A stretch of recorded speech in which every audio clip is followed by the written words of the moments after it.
Baik,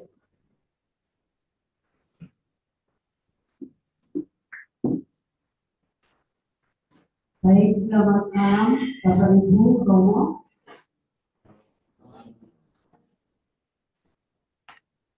Banyak untuk mengawali kegiatan ini pada malam hari ini. Kita akan buka dengan doa. Dalam nama Bapa dan Putra dan Roh Kudus. Amin. Allah Bapa yang berkuasa dalam kerajaan surga, puji dan syukur kami haturkan kepadamu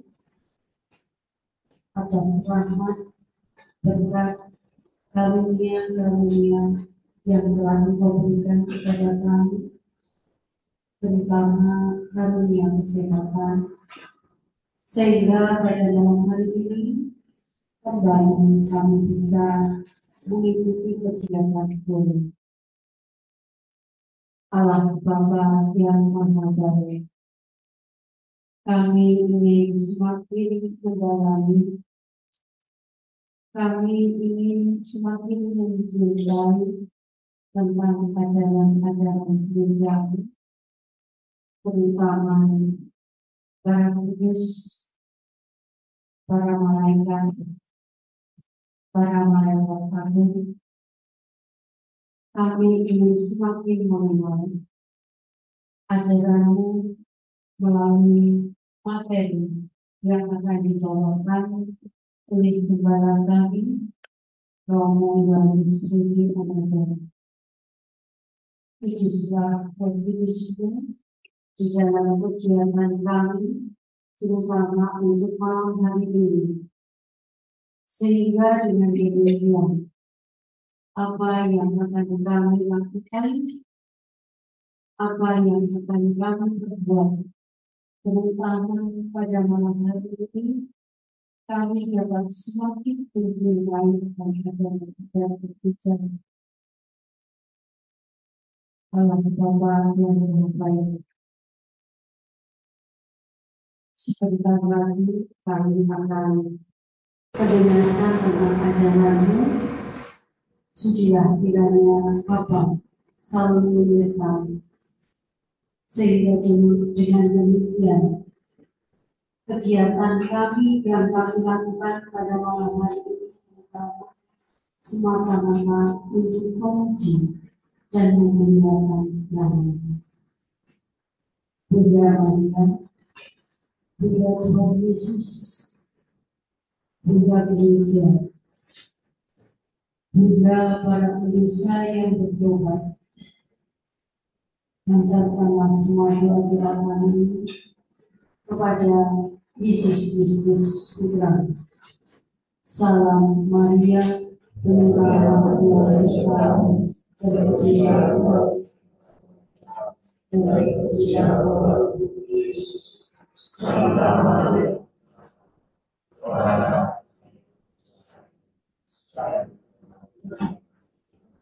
kemudian kepada Bapa dan Putra dan Roh Kudus. Terima Yesus, Bunda Maria dan Sang Yesus. Dalam nama Bapa dan Putra dan Roh Kudus. Terima kasih Bu Maria. Kita lanjutkan dengan sambutan dari perwakilan dari lingkungan Yakobus 5 dan 6, mungkin dari Bapak Ali. Dari Bapak Kanis. Terima kasih Pak Kanis.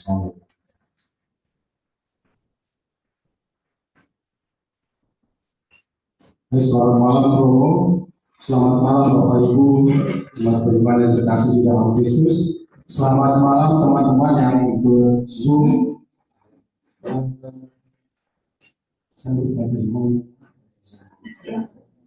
Jadi ya inilah keadaan dari lingkungan Yakobus 5 dan 6. Mungkin ada yang belum kenal saya. Jadi ya seperti ini, terutama Yakobus 6. Mungkin dikira pendalaman iman dulu. Ya. Oh itu latihan ikut ya. bagian kok bertepatan enggak? Nggak apa-apa, semoga Tuhan selalu memberkati agar kedepannya bisa ikut kalau ada kembali lagi, mudah-mudahan. Saya kira untuk mempersingkat waktu itu aja yang saya sampaikan. Terima kasih atas kehadiran dari Bapak Ibu sekalian, terutama Romo Budi, Pak Anton yang sudah menyiapkan waktu sehingga boleh ikut bersama-sama dengan kami untuk hadir di tempat ini. Terima kasih, selamat malam. Selamat malam Pak Kanis, terima kasih.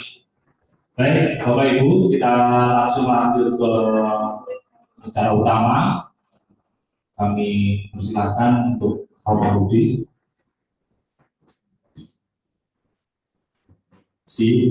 Selamat malam.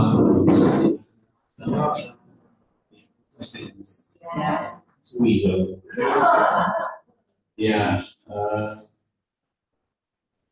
katekesi kuliah ini sudah berjalan kurang lebih 1 tahun. Dan saya kira 2025 ini dilanjutkan dan menurut saya bagus bahwa kita memang perlu untuk selalu mengingat bahasa saya tentang ajaran iman kita sendiri. Kadang-kadang kita lupa bahwa kita punya kekayaan yang begitu banyak. Jadi ajaran gereja itu merupakan kekayaan tradisi kita. Seringkali itu hanya dirangkum dalam sebuah, mungkin kita sebutnya misa. Padahal banyak sekali di balik itu. Dan salah satunya malam hari ini kita akan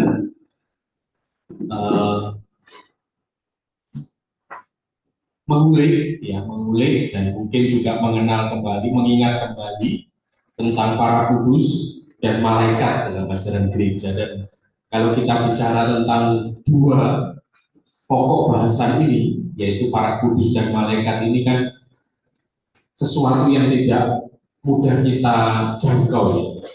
Kalau kita bicara orang kudus, bayangan kita pasti itu orang-orang yang spesial, yang istimewa, yang hidupnya mungkin tidak pernah salah mungkin. Apalagi kita bicara tentang malaikat, nah, ini sesuatu yang sangat jauh mungkin dalam kehidupan kita setiap hari.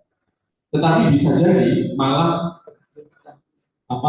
para kudus dan malaikat ini malah menjadi pribadi, sosok yang sebenarnya dekat dengan hidup kita, yang kita tidak pernah menyadari itu. Nah, ini mengenal para kudus, malaikat agung dalam ajaran gereja Katolik ya. Oke, lanjut slide berikutnya. Nah, mungkin Bapak Ibu pernah mengikuti ini ya, berita tentang Carlo Acutis. Dia ini disebut sebagai orang kudus zaman milenial. Jadi ternyata di dunia abad ke-20 atau kita bisa masuk ke abad 21 ini, sebenarnya masih ada orang kudus. Bahkan kalau kita bicara siapa itu, bukan imam, ya, bukan suster, tapi seorang remaja yang namanya Carlo Acutis. Usianya ketika meninggal itu 15 tahun. Jadi ini memang remaja. Carlo Acutis ini dikatakan di tulisan saya itu adalah seorang programmer komputer ya. Memang kalau di barat itu anak remaja sudah punya keahlian atau bahkan mungkin spesialis tertentu karena belajar. Lalu karena dia punya hobi itu, dia membuat web yang isinya tentang mukjizat Ekaristi. Itu anak remaja. Lalu dibeatifikasi itu 10 Oktober 2020 dan akan menjadi santo sebenarnya ketika pemilihan paus kemarin. Sehingga akhirnya agak diundur karena kemarin ada wafatnya paus, lalu dilanjutkan dengan pemilihan paus sehingga rencana tanggalnya sudah disiapkan untuk memberi kanonisasi atau membuat Carlo Acutis menjadi santo ini akhirnya dimundurkan ya, itu jadwal dari sana. Siapa Carlo Acutis? Ya. Lanjut. Kalau Bapak Ibu lihat ini slide-nya agak beda dengan yang tadi. Ini saya buat menggunakan AI. Jadi AI kita itu bisa membuat sebenarnya dengan mudah apa yang mau kita presentasikan. Ya. Contohnya ini. Kenapa saya memberi contoh ini? Ya karena kita membahas Santo yang dikenal sebagai orang yang terlibat dengan IT. Ternyata orang yang hidup dengan sesuatu yang khusus dan dilakukan dengan baik itu bahkan bisa dipersembahkan kepada Allah. Nah, ini saya lanjutkan. Kalau Aputis ini ternyata dia sangat mencintai Ekaristi, anak remaja. Bahkan dikatakan di sini adalah dia menyebut Ekaristi sebagai jalan tol menuju surga. Bukan anak remaja punya pemahaman yang begitu dalam. Kita saja kadang-kadang kalau bisa masih malas, tapi kalau Aputis ini punya kesadaran bahwa Ekaristi itu adalah jalan tol menuju surga. Lalu dia juga sering mendoakan doa rosario setiap hari. Pasti dia juga sering ikuti misa. Ini anak remaja. Lalu dia juga punya perbuatan-perbuatan baik, ya, membantu orang, bahkan sukarelawan di dapur umum itu di sana memang dilakukan untuk membantu mereka yang gelandangan, ya. Lanjut. Nah, orang kudus ini kalau aktivis tadi dijuluki Santo Nico Internet, atau dalam bahasa yang lebih keren, influencer Tuhan. Mungkin Bapak Ibu mengikuti zamannya, mengikuti dunianya anak remaja ya, influencer tahu ya. Sekarang itu kan youtuber ya, ada yang menyebutnya youtuber, ada lagi yang menyebutnya influencer, apalagi blogger, apalagi tiktoker sekarang itu macam-macam ya. Dan kalau Aputis ini memang anak zamannya, lalu menjadi model bagi kaum muda menggunakan teknologi untuk kebaikan. Nah, Mas Danang bisa jadi nanti jadi satu. Saya senang ini ya, satu dana. Karena apapun yang digeluti dan dipersembahkan kepada Allah ternyata juga berbuah. Ini adalah kalau Aputis itu. Dan itu memang budaya kita sekarang, bahwa teknologi IT ternyata bisa membuat orang menjadi suci, dan itu dicontohkan oleh Karlo Acutis. Oke, lanjut. Nah, Bapak Ibu, tadi itu hanya contoh bahwa ternyata orang kudus itu masih ada di zaman modern ini. Jadi kalau Acutis itu hidupnya ya tahun 2000-an ini, artinya zaman kita. Jadi kalau kita bicara santo itu bayangan kita kan tahun-tahun 1000 tahun yang lalu atau ratusan tahun yang lalu gitu. Ternyata santo itu juga ada di sekitar kita. Artinya orang kudus itu juga selalu ada di setiap zaman. Bahkan dengan Karlo Acutis ini juga akan dikanonisasi beberapa santo santa yang baru. Memang tidak terkenal Karlo Acutis ya, karena ini memang seorang anak remaja. Ini Karlo Acutis tadi itu disemayamkan di sebuah kapel begitu dan ditunjukkan. Jadi biasanya satu santa itu ada yang memang tidak ditunjukkan jenazahnya, tapi kalau Acutis ini ditunjukkan jenazahnya. Jadi kalau mau berkunjung punya rezeki ke Italia sana, jadi jenazahnya itu ada dalam peti, nanti saya tunjukkan fotonya ada. Lalu ada jenazahnya dia yang masih bagus, karena salah satu kriteria menjadi orang kudus itu tubuhnya tidak rusak. Nah itu nanti ternyata kalau Acutis ini yang punya penyakit karena usianya 16 tahun, 15 tahun itu karena sakit sehingga meninggal usia muda. Dan orang dengan penyakit semacam itu harusnya tubuhnya hancur. Tidak, itu salah satunya. Oke, itu contoh Bapak Ibu. Jadi saya di awal ini memberi satu contoh seorang kudus. Dan ternyata orang kudus itu bukan orang zaman dulu ya, atau orang ratusan tahun yang lalu, tetapi ada di sekitar kita dan bisa jadi Ya, di sekitar Pondowagi ini mungkin ada orang kudus. Yang penting ada yang mengusulkan. Ya semua tahu.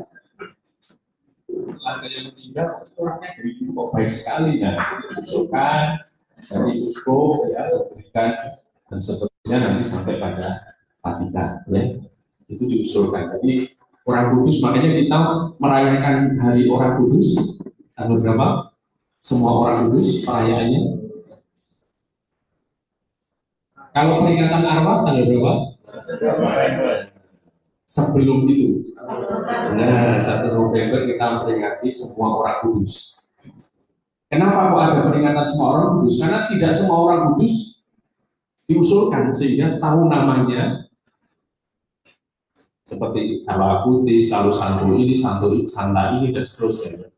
Tetapi gereja percaya bahwa ada banyak orang kudus sebenarnya. Makanya hari peringatan semua orang kudus itu artinya juga orang-orang kudus yang mungkin tidak terkenal, yang mungkin juga tidak dikanonisasi, tapi pasti yakin banyak orang kudus yang selalu ada di setiap zaman. Oke, kita masuk ke katekisisnya bahwa iman Katolik itu memang mengakui apa yang disebut dengan orang kudus. Dalam credo, ya, masih ingat tidak? Aku percaya. Nah, yang ini sing marai orang mau belum ikut pendalaman iman itu ditakoni. Saya tadi mau menghindari pertanyaan. Pertanyaan itu semua menengkapi ini. Itu menyimak. Saya tuh takut membuat umat takut. Jadi saya takut membuat umat takut. Dalam iman itu seringkali tidak diminati karena takut ditanyai. Jadi saya tadi itu sebenarnya nggak bertanya. Kok keluar juga pertanyaan, tapi sebenarnya nggak bertanya. Sekarang nggak ada takut. Ya, kita percaya bahwa ada orang kudus. Kenapa? Ya, karena gereja yakin bahwa di antara kita semua ini, bahkan setiap zaman itu selalu ada orang-orang yang baik, yang selalu percaya kepada Tuhan. Bahkan seluruh hidupnya tentu di tengah kelemahan dan kekurangan, manusia tetap berupaya untuk menjadi yang terbaik. Dan kita percaya bahwa orang kudus itu bukan orang yang tidak punya dosa, pasti. Kalau kita tahu Santo Agustinus, hidupnya kayak apa? Santo Agustinus itu pernah hidup serumah dengan perempuan dan punya anak. Tetapi dia menjadi santo. Artinya apa? Seorang kudus itu bukan orang yang tidak berdosa, tetapi orang yang mampu bertobat dan berbalik 100% kepada Allah. Nah ini yang menurut saya pasti ada dalam hidup ini.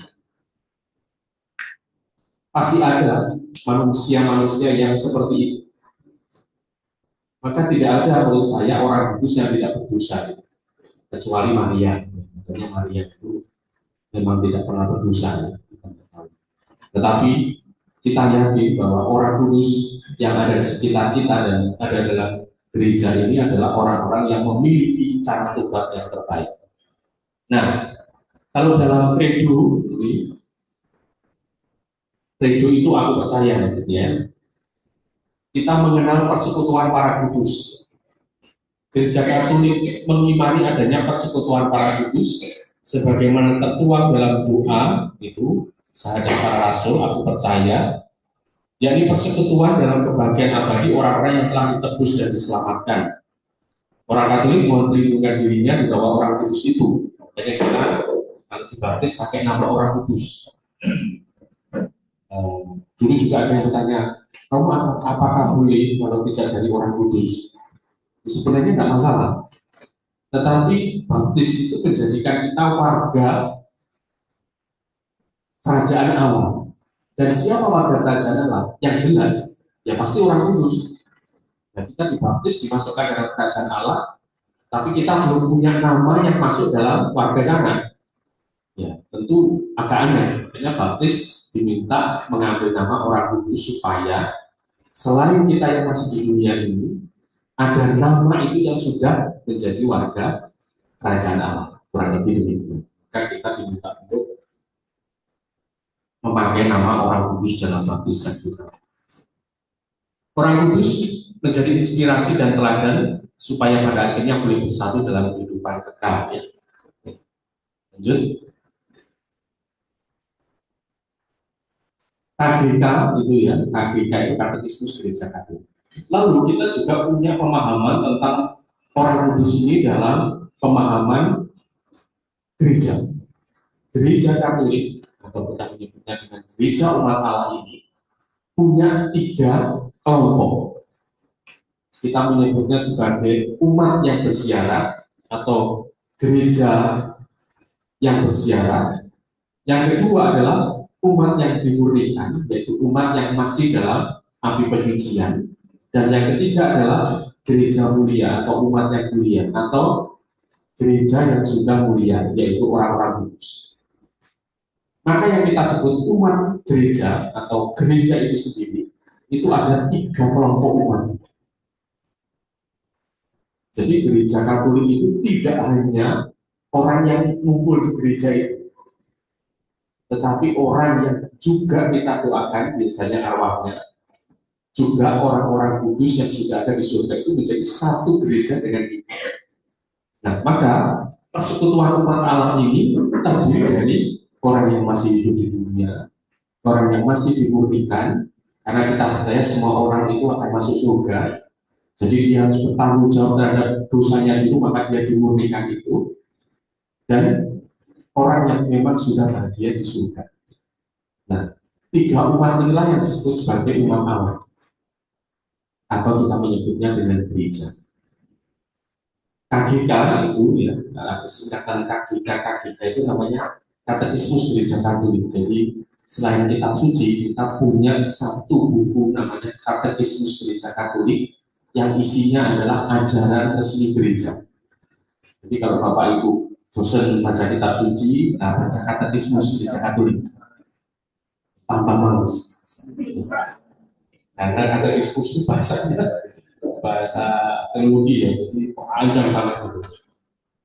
Tapi baik, kita itu punya tradisi ajaran. Jadi kalau kitab suci tentu kita tahu ya, bahwa itu adalah firman Tuhan yang memang dilahirkan dari sabda ini sendiri. Tetapi kalau katekismus ini adalah hasil dari para magisterium atau bapak-bapak gereja, ajaran-ajaran gereja. Dalam istilah-istilah Latin itu ada ya, Ecclesia Militans itu gereja yang bersiara, Ecclesia Durens ya, gereja yang berita, Ecclesia Triumphans itu gereja yang berjaya atau gereja yang menang, atau orang-orang kudus. Jadi sebenarnya ketika kita bahas persekutuan para kudus atau orang-orang kudus, kita membahas saudara kita yang sudah mulia. Dan biasanya kita minta kepada mereka ini untuk mendoakan kita yang masih bersiara ini. Hanya kita kadang-kadang pakai leontin, santo-santo tertentu ya, atau kalau di mobil kita pasangi santo tertentu untuk pelindung kita dalam perjalanan, macam-macam. Itu banyak sekali santo-santo ini. Oke, lanjut. Nah, siapa orang kudus? Ya, siapa itu orang kudus? Adalah orang-orang yang selama hidupnya selalu taat, setia, berbakti, dan menaruh pengharapan pada Tuhan. Maka mereka dikaruniai kedamaian dan kebahagiaan kekal di surga. Mereka sudah melayani dan mengamalkan ajaran Kristus dalam situasi apapun selama dunia. Ini mereka dikaruniai mahkota kehidupan oleh Tuhan dan di dalam surga. Ya. Itu gambarnya Yakobus ya, kita juga Yakobus itu setelah akhir. Gambarnya itu. Apakah jenggotnya panjang? Ya? Tak tahu. Kurang lebih ini ada gambar kudus ya. Jadi orang kudus ini paling gampang ya mereka yang selalu taat, setia, berbakti. Sekali lagi bahwa apa yang dikutip atau ditulis di sini adalah perjuangan dari pribadi atau manusia itu sendiri. Lanjut. Orang kudus sebagai teladan yang mendorong kita mencapai kesempurnaan dalam Kristus. Saya bayangkan anak-anak remaja, dia lihat Carlo Acutis, lalu merasa bahwa saya juga ingin seperti dia. Nah itu, jadi orang kudus itu menjadi teladan kita bahwa ternyata manusia juga bisa menjadi orang kudus. Para kudus adalah orang-orang yang semasa hidupnya meladani kudus sampai ke titik yang heroik. Heroik itu artinya ya perjuangan yang sungguh luar biasa. Nanti juga akan ditunjukkan bagaimana kalau Aquinas ini bagaimana dia berjuang. Memang bukan berjuang untuk mewartakan iman, tapi dia berjuang untuk selalu menerima penyakitnya. Bahkan dia menghibur ibunya, maminya, tidak usah menangisi saya seperti Yesus. Dan dia mempersembahkan sakitnya itu menjadi persembahan penderitaannya Yesus sendiri. Bayangkan anak remaja yang, oh kita kalau sakit masuk angin aja kan ngeluhnya setengah mati ya. Wah, kenapa bu? Waduh, masuk angin, masuk ya. Kalau aku di sini berani mempersembahkan sakitnya, ya tentu pasti masih sakit ya. Tapi dia merasa bahwa sakit saya persembahkan terhadap penderitaan Kristus. Bahwa itu kan sebuah, jadi bapak itu sakit, jangan dulu, bapak sakit, Tuhan, saya persembahkan sakit ini. Terus tersenyum saya itu, bukan setelah berdoa itu, semi,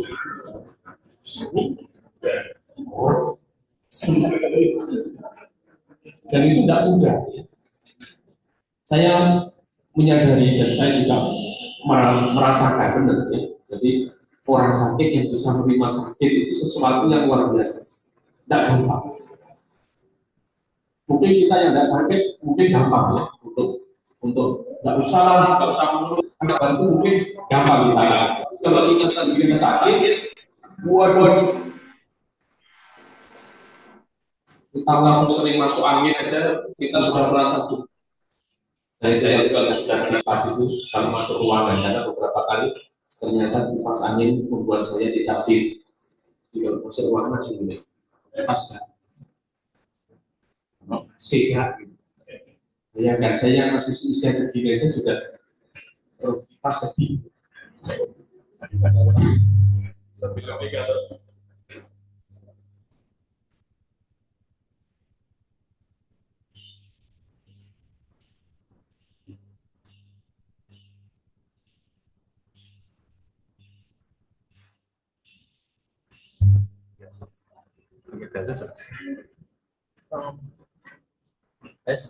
Cek.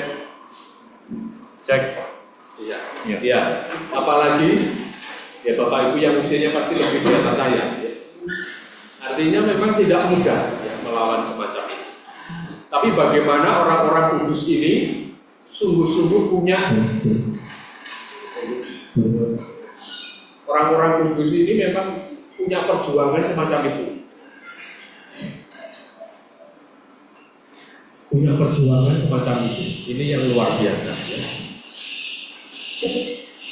Kalau gereja menggelar kudus orang-orang beriman tertentu, artinya mengumumkan dengan resmi bahwa mereka telah menjalankan kebajikan-kebajikan dengan kesatria dan telah hidup dengan setia kepada rahmat Allah. Gereja mengakui kekuasaan Roh Kudus, Roh Kekudusan yang ada di dalamnya. Ia memperharapan umat beriman karena ia memberi orang kudus kepada mereka sebagai contoh dan perantara. Dalam situasi sejarah gereja yang paling sulit selalu terdapat orang-orang kudus pada awal peradaban. Jadi ini orang-orang kudus itu lahir dari sejarah kita yang luar biasa. Dan kalau kita bisa mulai dari para rasul, kita tahu para rasul dalam kisahnya adalah itu kan bukan ya tidak punya orang benar-benar, artinya Petrus saja ras begitu. Ternyata akhirnya bisa menjadi bahkan sekarang kita menyebutnya sebagai pemimpin orang kafir. Nah, sifat ini tadi itu juga kita tekankan kita sebut dengan para martir. Apalagi kita mau bicara para martir, ini sesuatu yang memang susah. Tidak mungkin saya jadi martir. Salah Bapak Ibu bahwa ya kalau kita bicara apakah saya bisa jadi martir, sudah pasti kita semua merasa tidak akan pernah.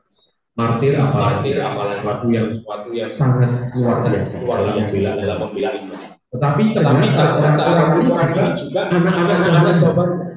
Dia adalah orang-orang yang mengikuti Yesus, orang-orang yang percaya kepada Kristus dan mau menyerahkan hidup. Dan kita tahu itu manusia seperti kita. Artinya, kalau kita berbicara orang khusus, mungkin kita berpikir bahwa itu orang istimewa atau spesial. Tapi orang ini ternyata adalah orang-orang pada zamannya. Makanya tadi saya mengatakan lagi mungkin akan bisa jadi orang khusus. Jadi saya tidak tahu. Tadi yang kedua, ya, itulah kita menyadari. Tetapi bisa jadi Bapak Ibu, hidup kita setiap hari tidak selalu mengarah ke sana. Bapak Ibu yang setiap hari doa di tengah situasi apapun tetap bertahan, bahkan tetap mau berada di tempat ini juga itu kudus. Banyak pilihan. Akan terasa orang datang ke sana ada pilihan, ada pilihan yang lain. Kalau kita lihat dunia kita orang-orang mau datang orang kudus loh itu. Harus saya lihat apa yang belakangnya.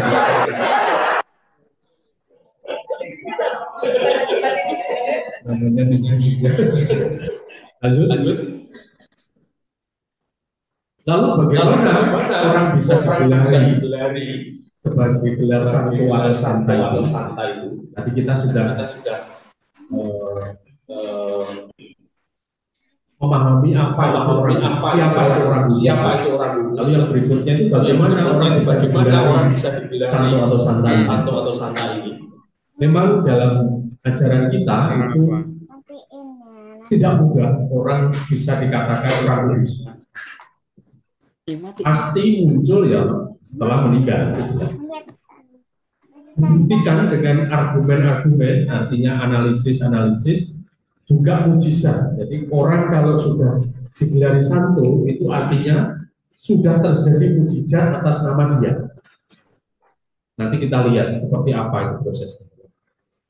Lalu proses kanonisasi atau beatifikasi atau membuat orang diberi nama santo atau santa di depannya, ini bukan proses pembuatan. Jadi santo santa itu bukan dibuat oleh gereja. Gereja itu hanya mengumumkan bahwa orang ini ternyata adalah santo. Bahwa orang ini ternyata adalah santa. Orang ini adalah ternyata orang kudus. Jadi gereja itu hanya mengumumkan. Jadi gereja bukan membuat orang kudus. Kenapa? Karena orang kudus itu adalah orang yang memang sudah terbukti hidupnya zaman itu. Dan ada kriteria-kriteria yang lain. Proses kanonisasi bukan sesuatu yang mudah. Waktunya bisa sangat panjang, bertahun-tahun. Namun justru dalam proses itulah terlihat bahwa sungguh Tuhan berkenan menyatakan seseorang tersebut sebagai orang kudus. Jadi proses itulah yang membuktikan bahwa memang orang ini adalah orang kudus. Oke, lanjut. Nah ini yang mungkin perlu kita pahami, bagaimana orang bisa digelari santo itu. Ya. Dimulai proses namanya proses kanonisasi itu adalah proses memulai bahwa orang ini akan pertama-tama nanti diusulkan dan seterusnya ada cara-cara hidup atau sikap-sikap hidup yang sungguh membuat orang ini bernilai. Nah, proses kanonisasi itu adalah dimulai dari level keuskupan tadi. Uskup bukan menentukan, tetapi membuka kesempatan menyelidikkan calon para kudus dalam hal ini kebajikannya sebagai respon dari permohonan kaum beriman. Jadi Posko ini menerima usulan, makanya tadi saya bilang kalau Pondok Wage ini mengusulkan satu orang, di sini tuh ada bapak ini dulu luar biasa dia asisten imam, ketua lingkungan, pengurus gereja, orangnya baik, suka membantu lah, namanya diusulkan. Lalu dimulailah penyelidikan, maka ini orang ini disebut sebagai hamba Allah seperti tadi. Jadi orang yang sudah diketahui kebajikannya ini diusulkan, maka dia sudah masuk atau disebut sebagai ini hamba Allah. Maka gelar hamba Allah itu sebenarnya kalau dalam ajaran gereja Katolik sudah sesuatu yang lebih daripada pada umumnya. Lalu itu diusulkan, lalu uskup memproses itu, lalu itu dibawa ke yang namanya Kuria Roma atau yang tentu adalah departemen atau lembaga yang mengurusi tentang itu. Lalu mulailah penyelidikan. Penyelidikan ini dalam arti untuk melihat seberapa baik orang ini atau hidupnya seperti apa. Nah, ini namanya proses yang awal yang kita sebut sebagai hamba Allah. Lalu proses yang berikutnya itu disebut venerable, yang terhormat. Jadi setelah diketahui ini hamba Allah, orang mengetahui hidupnya yang baik dan seterusnya tadi, ternyata muncul bahwa orang ini dulu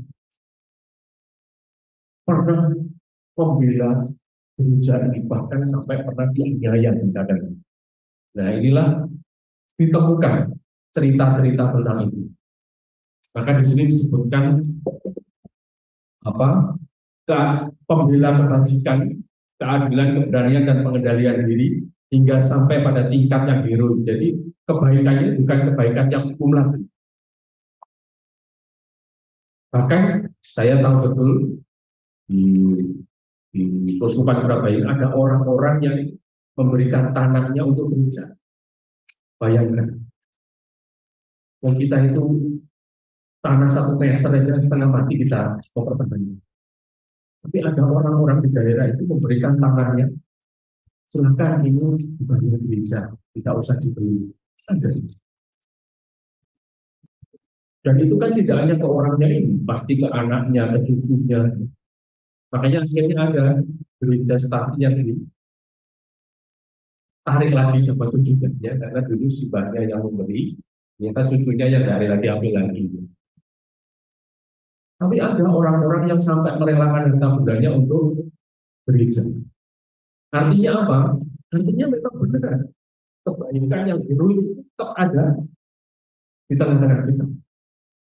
Dan mungkin kalau Bapak Ibu melihat tempat lingkungan, mungkin Bapak-Bapak kali atau pengusipan juga melihat ini. Dan Ibu ini kalau sudah soal ada kegiatan, sudah dia itu sampai mulai awal sampai akhir ada di situ membantu. Bujurnya anak itu tinggal tak diupayakan. Ada juga orang-orang yang begitu mendedikasikan waktunya itu juga ada. Tidak hanya harta benda, tapi waktu. Orang zaman sekarang itu kan bukan hanya harta benda yang bernilai, waktu. Makanya kalau ada acara begini, waduh Pak Aku sekarang ya, Pak kali-kali itu. Jadi kita itu kadang-kadang waktu saja menjadi sulit. Tapi ada orang-orang yang mendedikasikan hidupnya untuk pelayanan, itu juga ada. Itu luar biasa. Ya. Nah, ini yang kedua, proses yang kedua lanjut. Nah, ini yang kita sebut beatifikasi, beato atau beata. Ini sebelum santo. Jadi sebelum menjadi santo itu seperti kalau akutis ini masih beato kalau akutis namanya. Karena dia memang belum menjadi santo, masih ada satu tahap lagi yang harus dia lakukan dan proses yang dilakukan. Dan ternyata sebenarnya dia sudah bisa jadi santo. Apa itu? Beatifikasi adalah pernyataan dari gereja yang menyatakan bahwa kita dapat percaya bahwa sang pelayan Tuhan tersebut berada di surga. Tahap berikutnya tergantung dari apakah ia seorang martir atau bukan. Kalau martir, artinya mati demi iman, maka tidak diperlukan mujizat. Jadi kalau orang dibunuh karena membela imannya itu, dia langsung bisa digelari dengan beato atau beata. Tetapi kalau bukan martir, seperti kalau Apotis ini bukan martir ya, tetapi dia bisa digelari beato karena ada satu mujizat yang pernah terjadi atas nama dia. Artinya itu begini Bapak Ibu, orang berdoa melalui perantaraan Carlo Acutis, lalu orang itu menjadi sembuh. Dan biasanya memang kebanyakan mujizatnya penyakit. Itu artinya apa? Bahwa Carlo Acutis itu juga mendoakan orang yang minta doa itu kepada Tuhan. Dan Tuhan mengabulkan dengan penyembuhannya, maka dia bisa digelari sebagai beato, gitu ya. Makanya di sini untuk membuktikan bahwa ia benar-benar berada di surga dan Tuhan menjawab doa syafaatnya dengan memberikan mujizat. Sekarang ini yang dapat dianggap mujizat yang termudah adalah melibatkan pasien yang sakit, yang tidak diketahui bagaimana cara penyembuhannya. Doa ditunjukkan agar Venerable tadi, apa yang dicalonkan beato ini, mendapatkan kesembuhan. Pasien tersebut disembuhkan, kesembuhan spontan instan pada saat itu. Dokter tidak dapat menjelaskan penjelasan normal. Itu juga yang dulu terjadi dengan Santo Yohanes Paulus II. Paus Yohanes Paulus II itu digelari Santo ini juga karena ada orang yang berdoa kepada Tuhan dan melalui dia akhirnya disembuhkan dari Parkinson. Itu ada seorang suster yang sembuh dari, padahal kita tahu Yohanes Paulus II itu juga punya sakit Parkinson yang bergerak-bergerak ini ya, tremor itu, dan sembuh. Jadi orang kalau sudah digelari beato atau beata, itu artinya pernah terjadi minimal satu mujizat yang terjadi atas santo itu, atas doa kepada santo itu. Misalkan kalau Acutis, tolong sembuhkan saya dari penyakit ini, dan padahal penyakit itu tanda kutip biasanya berat dan tidak mudah disembuhkan. Tetapi tiba-tiba sembuh, begitu namanya mujizat, dan kedokteran tidak bisa menjelaskan. Tidak tahu tiba-tiba ini kok terangkat penyakitnya seperti lenyap. Itu yang dimaksud mujizat ya. Ini kalau dia dulu. Makanya kenapa orang kudus ini menurut saya tidak hanya sekedar nama, tetapi di balik gelaran santo atau santa itu sungguh-sungguh memberikan kekuatan dalam hidup manusia. Oke, lanjut. Nah, proses berikutnya tentu adalah santo santa. Nah, ini yang saya bilang, kalau Acutis itu sekarang disemayamkan seperti itu. Jadi yang disemayamkan ini jenazahnya ditunjukkan begitu. Jadi itu bukan boneka, tapi itu memang tubuhnya Carlo Acutis ya. Lalu diperlihatkan begitu. Lalu karena Carlo Acutis ini lebih pada soal ekaristi, maka ada gambar yang biasanya di untuk ekaris tubuh Kristus ya, JHS itu. Nah, kalau menjadi santo, untuk menjadi santo diperlukan lagi satu mujizat. Jadi setelah jadi beato itu ada satu mujizat, tapi kalau mau jadi santo, beato tadi itu satu mujizat. Kalau mau jadi santo harus dua mujizat, harus ditambahi satu mujizat. Nah, berarti kan kalau pakai nama santo itu artinya sudah terjadi dua mujizat atas nama orang itu, itu ya. Lalu sudah ada namanya pesta nama dan seterusnya. Itu yang biasanya dalam misa atau ekaristi kita peringati. Biasanya ada peringatan atau pesta santo santa tertentu. Oke. Nah ini Bapak Ibu, bagaimana orang kudus itu istimewa.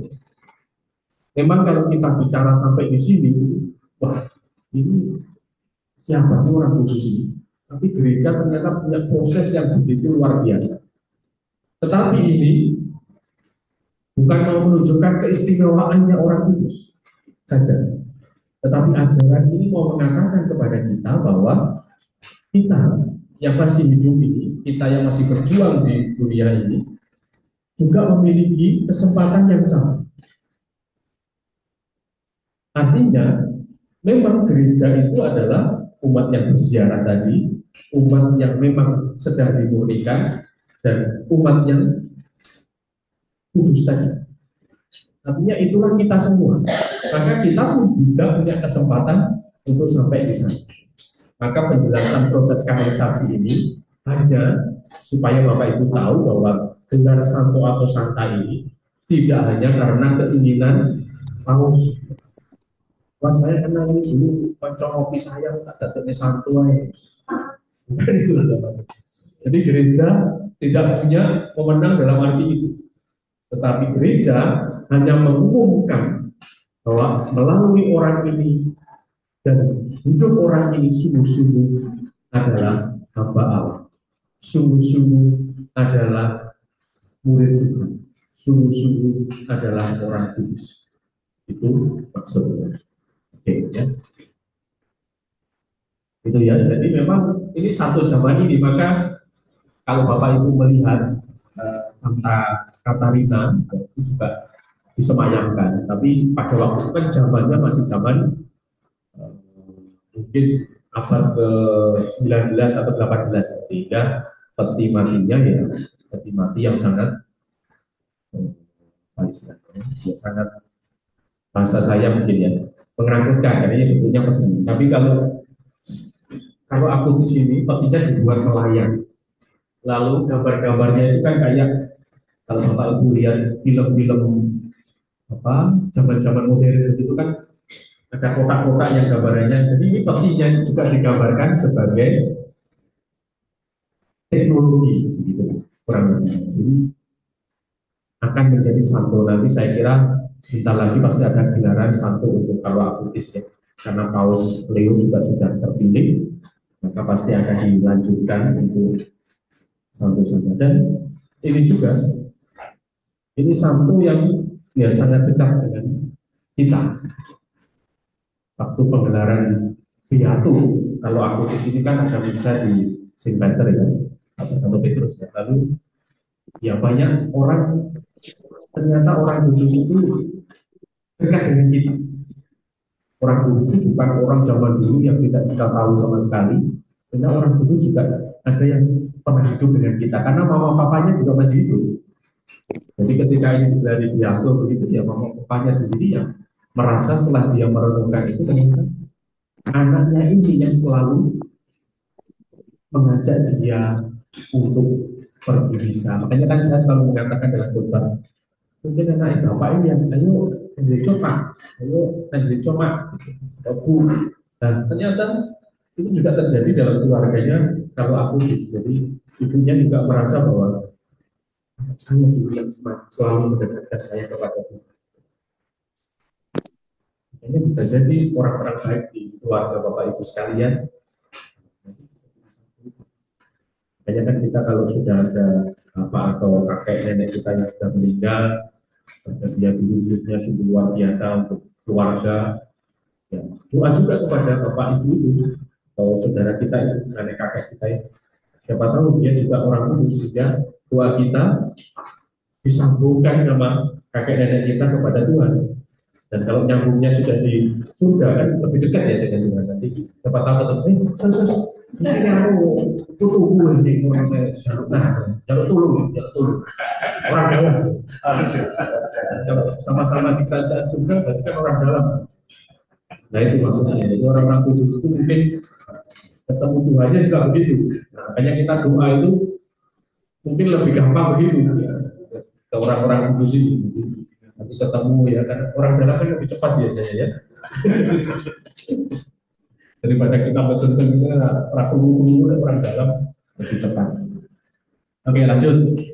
Lalu kita juga mengenal Santo Pelindung ya, ini yang saya katakan tadi. Ketika kita baptis, kita juga mungkin mengenal ini. Oke, lanjut. Masih satu tema lagi. Yang berikutnya malaikat. Kalau malaikat ini memang sesuatu yang mungkin selalu biasa kita dengar, tetapi ini seperti apa yang tidak mudah. Karena ini lebih dikatakan sebagai makhluk. Lalu ini ada dua pembahasan, malaikat kudus dan malaikat agung. Tetapi yang harus kita yakini adalah ajaran iman kita itu juga meyakini adanya malaikat adalah satu kebenaran iman. Kesaksian kitab suci dan kesepakatan tradisi tentang itu bersifat sangat jelas. Jadi malaikat ini memang bagian dari ajaran iman kita.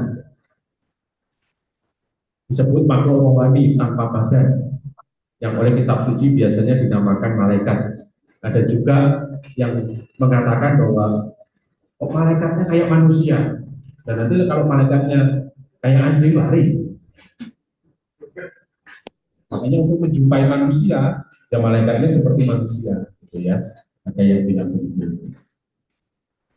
Lalu ini dalam katekismus sekali lagi ini juga dikatakan dalam mengutip ajaran Santo Agustinus ya. Malaikat menunjukkan jabatan bukan kodrat. Kalau engkau menanyakan kodratnya, maka ia adalah roh. Kalau engkau menanyakan jabatannya, maka ia adalah malaikat. Ini ajaran dari Santo Agustinus untuk mengatakan siapa itu malaikat.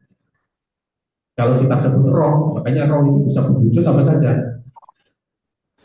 Dan kalau itu malaikat dikatakan itu adalah jabatannya. Kenapa? Ya karena siapa itu malaikat? Malaikat itu nanti adalah ada yang menyebut sebagai utusan Allah, ada pesuruh Allah, ada orang yang tugasnya kerubin dan serafim itu yang hanya memuji Allah terus. Nah itu dalam kitab suci kita. Karena mereka selalu memandang wajah Bapakku yang ada di surga. Mereka melaksanakan firman-Nya dengan mendengarkan suara firman. Oke, lanjut. Lalu dalam ajaran iman kita itu dikatakan itu bukan KHK ya, KHK ya. Salah ketik. Malaikat-malaikat adalah makhluk rohani yang memuliakan Allah tanpa henti dan melayani rencana keselamatannya untuk makhluk lain. Dalam segala pekerjaan baik, para malaikat bekerja sama dengan kita. Jadi malaikat itu juga dalam ajaran iman kita itu juga adalah sosok. Kalau kita bicara sosok itu adalah orang yang punya pribadi. Tidak harus punya badan, tetapi punya pribadi. Dan itu juga bagian dari ciptaan, maka menyebutnya ya dalam segala pekerjaan baik, para malaikat bekerja sama dengan kita. Hanya kita itu kan kadang takut sama roh ya, gitu. Dan lewat kuburan permisi bang, permisi. Sebenarnya kita bukan mau menyapa, tapi takut sebenarnya. Tapi ya baik ya. Kita yang penting menjalin relasi yang baik karena kita percaya memang ada roh. Kita percaya ada roh. Dan yang kita bahas malam ini adalah malaikat. Lanjut, siapa malaikat? Sekali lagi ya. Mereka ada sejak penciptaan dunia. Pada tempat itu para malaikat dinamakan putra-putra Allah, ya, itu dalam Ayub. Dan sepanjang seluruh sejarah keselamatan, mereka mengabarkan keselamatan dari jauh dan dari dekat dan melayani rencana ilahi untuk melaksanakan keselamatan itu. Mereka mengunci Firdaus duniawi, melindungi Lot, yaitu contoh-contoh dalam kitab suci.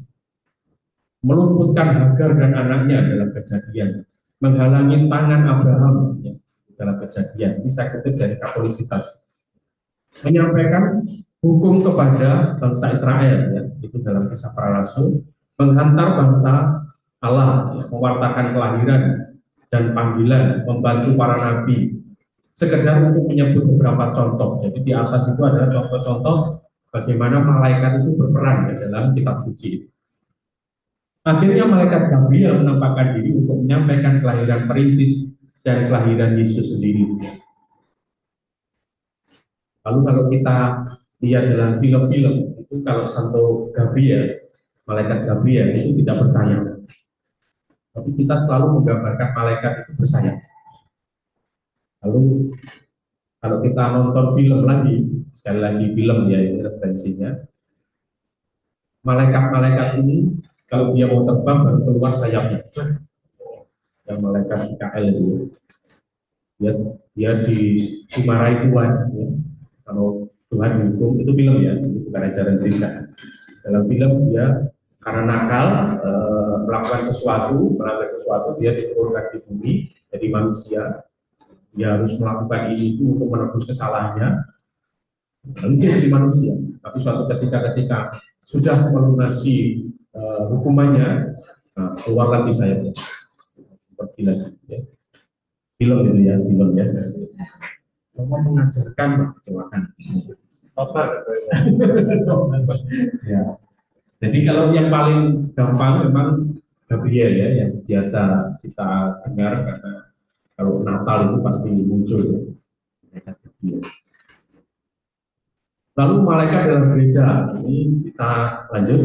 Jadi malaikat dalam kehidupan gereja itu seringkali juga kita menyebutnya malaikat pelindung ya, malaikat pelindung.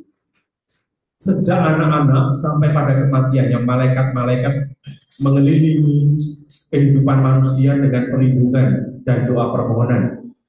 Seorang malaikat mendampingi setiap orang beriman sebagai pelindung dan gembala, supaya menghantarnya kepada kehidupan. Sejak di dunia ini, dalam iman, kehidupan Kristen mengambil bagian di dalam kebahagiaan persekutuan para malaikat dan manusia yang bersatu dalam maut. Ya.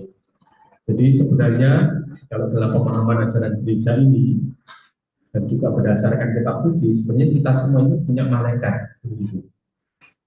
Jadi kita sudah memilih santo pelindung tadi yang kita pakai namanya, dan kita sejak lahir sudah dikawal oleh malaikat. Kita tidak pernah sendiri.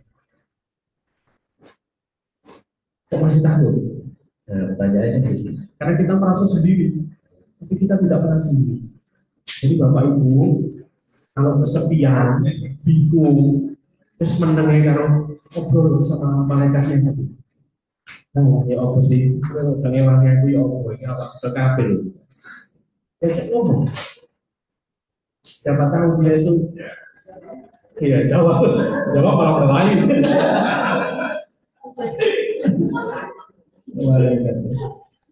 Jadi kita itu, jadi dalam ajaran iman kita memang kita juga diajak untuk melihat itu. Kita juga dalam katekismus ini juga dikatakan bahwa ya semasa anak-anak sampai mati, malaikat-malaikat selalu hadir dalam kehidupan kita. Makanya kadang ya ini tak percaya atau tidak, tapi katanya anak kecil itu kalau dibiarkan ya.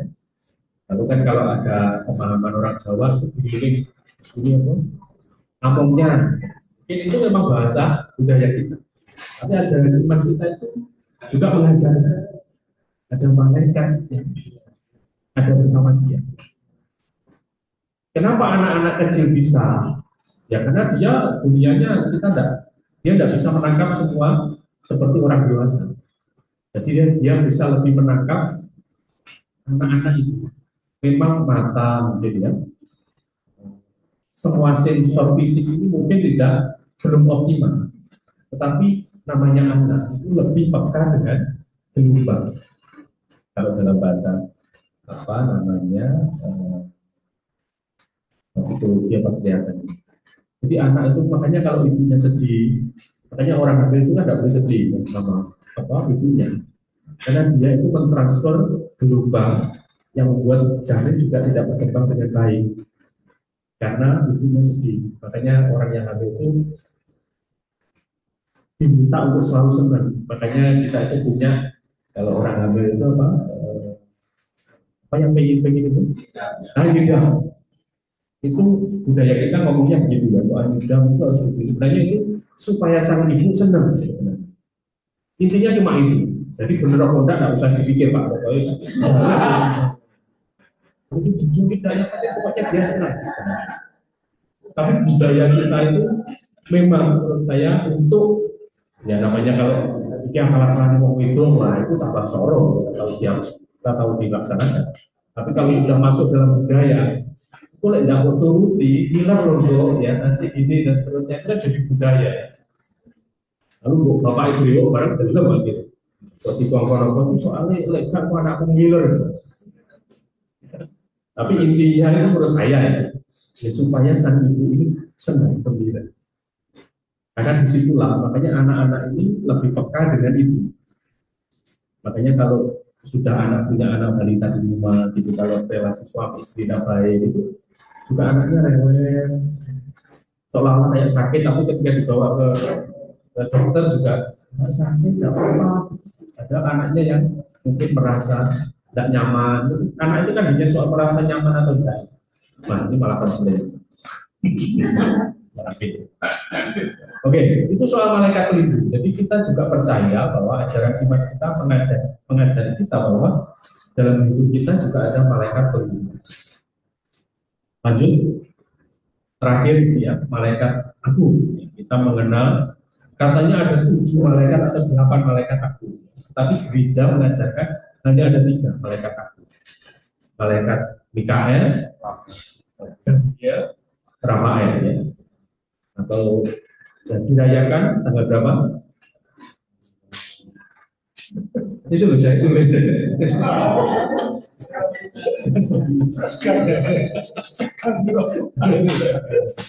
Jadi kita merayakan itu 3 malaikat yang kita sebut malaikat agung. Kenapa? Karena ini baik dari perjanjian lama sampai perjanjian baru ini muncul tokoh ini. Dan kita anggap bahwa ini salah satu karena malaikat agung biasanya seringkali disebut sebagai pimpinan para malaikat. Ya. Kalau kita tahu malaikat Mikael itu kan panglima, ya. Dia dalam berperang selalu membawa pasukan malaikat-malaikatnya. Malaikat Oke, Mikael, ya. Ini ada banyak pemahaman, tapi kurang lebih ini saya ambil dari webnya Yuket Indonesia itu ada penjelasan. Saya kutip saja. Jadi kalau Bapak Ibu ingin membaca lebih detailnya ada di sana. Malaikat agung Mikael ya namanya. Dia semacam panglima perang yang digambarkan itu.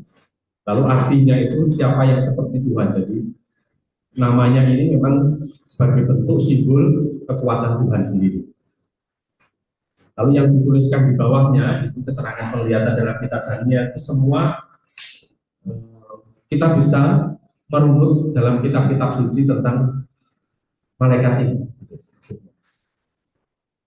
Digambarkan sebagai seseorang yang membantu Israel melawan para musuhnya dalam Daniel. Kitab Wahyu bisa jadi malaikat menjadi pemimpin pasukan malaikat saat mengalahkan kekuatan para iblis yang dimiliki oleh Lucifer. Bapak Ibu suka dunia itu baca kitab Wahyu. Kisah-kisahnya semacam ini. Selain itu, ia disebut dalam suatu perselisihan dengan iblis mengenai mayat Musa. Ya, ini juga dalam kisah itu. Mikael tidak berani mengganti iblis, namun ia mengatakan kiranya Tuhan mengganti engkau. Jadi memang karena dia selalu mengatasnamakan Allah, makanya dia menjadi malaikat agung itu. Karena malaikat-malaikat ini tidak pernah berbicara untuk dirinya sendiri. Dia pelayan Allah, dia hamba Allah. Oleh karena itu malaikat agung Mikael memiliki peran dalam membela kita melawan setan dan kuasa jahat. Ini yang seringkali ini doanya Paus Leo ke-13 ya, bukan yang ke-14 ya. Sekarang kan Leo ke-14 ya. Ini Leo yang ke-13 itu pernah menuliskan doa yang ditujukan kepada malaikat Mikael. Belalah kami dalam peperangan, jadilah pelindung kami dalam melawan segala kejahatan dan jebakan setan. Kami mohon dengan rendah hati agar Allah menaklukkannya, dan engkau panglima belantara surgawi dengan kuasa ilahi usirlah ke neraka setan dan semua roh jahat yang berkeliaran di seluruh dunia yang hendak menghancurkan jiwa-jiwa. Doa kalau takut doanya ini gitu. Nanti di dapur malam-malam sendirian di rumah. Tapi kalau sudah 3 kali takut, ya sudah keluar ke tetangga aja. Ya, takut terus sekarang kayak sembuh. Tugas malaikat Mikael ini adalah memimpin para malaikat yang setia kepada Allah. Ini seringkali digambarkan ya. Jadi patungnya biasanya yang ini yang seringkali ada dalam patung-patung yang ada di toko-toko rohani itu. Di Aluisi juga ada. Ini malaikat yang berikutnya Gabriel, ini yang seringkali pembawa kabar gembira. Ya. Malaikat Agung Gabriel berarti kekuatan Allah. Ini gambar yang malaikat Gabriel bertemu dengan Maria. Lanjut.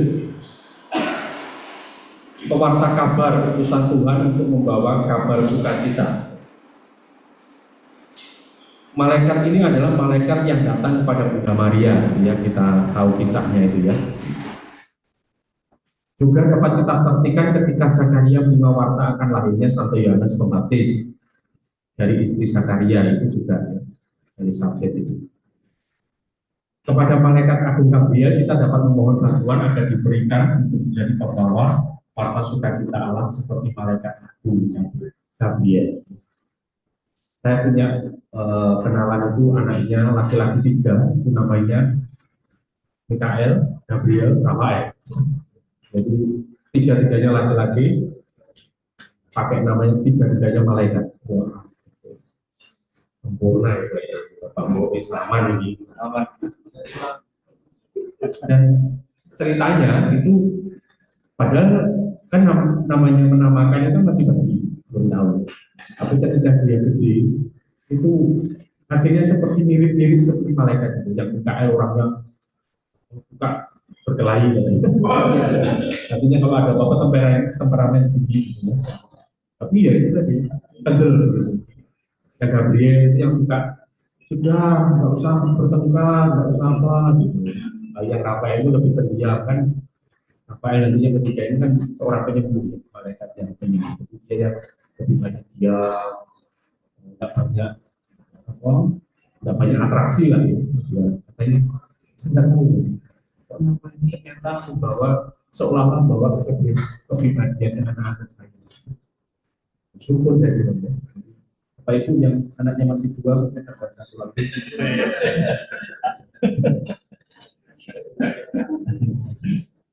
Ini ya Gabriel. Yang ketiga Rafael. Ya. Nah, malaikat ini memang tidak terlalu populer seperti Mikael dan Gabriel, tetapi malaikat ini seringkali identik ya dalam ajaran iman dan kitab suci itu muncul ya yang artinya saja sudah jelas ya, kesembuhan dari Allah. Kalau dalam kitab suci lanjut dalam kitab Tobit itu muncul kisah-kisahnya menjadi teman perjalanan bagi Tobia ya, makanya malaikat ini juga gambarnya atau ikonnya dipasang di mobil karena dia adalah penjaga perjalanan malaikat Rafael. Upaya mencari obat untuk penyembuhan ayahnya, penyembuhan muncul. Juga menjadi penyembuh kebutaan Tobit. Malaikat berperan dalam penyembuhan mata Tobit yang buta. Jadi kalau sekarang sudah kenal malaikat-malaikat ini ya, kalau nanti sahabatnya itu sudah jelas kita kemana ya. Banyak sering sakit ya. Rafael, pertolongan nanti Rafael, tapi coba terbang di bujuni baru sopo deh. Ya. Dipercaya juga sebagai malaikat yang turun ke dalam kolam Bethesda ya, kita tahu ya dalam kisah Injil itu ada kolam yang ketika bergula lalu orang nyemplung langsung sembuh. Nah, katanya yang membuat kolam itu bergula itu karena malaikat ini turun ke kolam itu, jauh itu orang harus terjun, itu juga dipercaya oleh orang Yahudi. Tapi tradisi gereja Katolik memberi cerita ini tentang kita. Lanjut, malaikat Agung Rafael sebagai malaikat penunjuk jalan ya dan penyembuh. Ya, ini kalau dalam perjalanan bisa berdoa dengan melalui perantaraan Rafael ini. Kita pun dapat memohon pertolongannya ketika kita atau orang yang kita kasih atau siapa saja menderita sakit, ya, kita minta tolong kepada malaikat Rafael. Oke, ini slide terakhir. Jadi kita sudah sampai di ujung ya, ini sudah slide terakhir. Ini pertanyaan untuk kita semua. Jadi memang katekisi atau ajaran iman itu membuka wawasan kita, pemahaman kita. Terlebih ini loh sebenarnya ajaran iman gereja Katolik. tadi tentang para kudus, lalu tentang yang terakhir malaikat dan malaikat agung, itu ada dalam ajaran iman kita. Makanya sebenarnya kita punya banyak tradisi, banyak ajaran yang kita sendiri kadang belum tahu, sehingga kita akhirnya hanya berpikir terlalu sempit tentang ajaran iman. Tetapi ternyata kalau kita bicara tentang orang baik atau orang kudus, gereja ternyata punya sejarah dan tradisinya yang begitu luar biasa. Bahkan punya metodenya yang kanonisasi. Bagaimana membuat orang bisa sampai digelari santo atau santa, ternyata prosesnya juga sudah ada dalam gereja Katolik. Artinya gereja itu punya tradisi yang begitu luar biasa. Juga demikian tentang rohnya, salah satunya malaikat. Kita juga punya ajaran tentang itu. Makanya kadang-kadang kita sendiri ditanya, ya karena kita tidak tahu sehingga kita bisa ngomongnya macam-macam. Dan kalau saya semakin banyak membaca atau belajar tentang ajaran iman, sebenarnya budaya-budaya yang ada di dunia ini sebenarnya juga ditangkap dalam ajaran iman itu sebagai sesuatu yang tanda kutip bisa dijelaskan secara iman. Nah ini yang menurut saya perlu untuk menjadi permenungan kita bersama. Maka dua topik tadi, kalau boleh saya mengajak kita semua untuk merenungkannya. Yang pertama tentu ini sangat biasa muncul ketika kita anak-anak, kalau lihat malaikat itu kadang-kadang wanita yang punya malaikat punya sayap, lalu pergi kemana-mana bisa terbang, itu anak kecil. Jadi pengen menjadi malaikat, tak mikir kalau punya sayap mau pakai baju saja susah. Tapi pikirannya itu kan bagaimana menjadi malaikat, dan bayangan kita tentu malaikat adalah orang yang selalu hadir dan membantu. Makanya kita punya istilah yang menjadi malaikat pelindung, guardian angel, malaikat pelindung.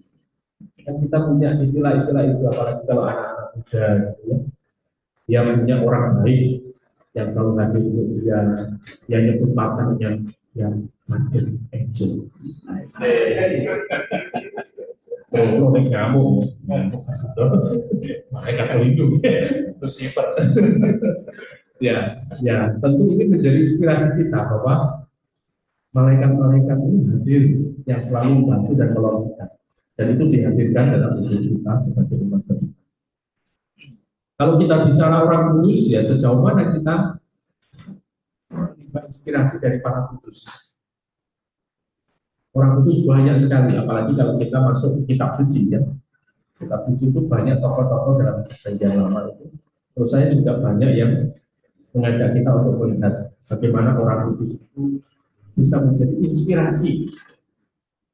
Supaya apa? Supaya kita di tengah dunia yang menurut saya dunia belantara yang kita tidak tahu kadang-kadang besok ada apa, kita tetap punya sesuatu yang menginspirasi kita. Dan itulah yang membuat kita harusnya terus bersemangat dalam hidup. Kalau kita melihat kesengsaraan, sampai istrinya, anaknya habis, kekayaannya habis, misalnya dalam kitab Ayub. Dan kalau kita lihat santo-santo juga banyak yang juga melakukan itu. Dan jangan dianggap bahwa santo santo itu dari golongan biarawati saja. Ibunya Santo Agustinus siapa? Ya, Santo Monica. Dia ibu rumah tangga yang luar biasa. Dia mendoakan Agustinus dan mendoakan suami. Karena tahu Agustinus hidupnya tidak karu-karuan, suaminya juga sama. Tapi doanya akhirnya membuat Agustinus berkah berbalik kepada Allah. Dan akhirnya juga Monica ini jadi santa. Menjadi ibu, menjadi istri juga bisa, hidup juga suci. Ya bagaimana kita bisa, tanda kutip menurut saya, tetap bersemangat dalam hidup kita setiap hari apapun yang terjadi. Lalu relasi apa yang telah kita bangun dengan orang kudus dan para malaikat itu? Sejauh Bapak Ibu punya nama baptis ya?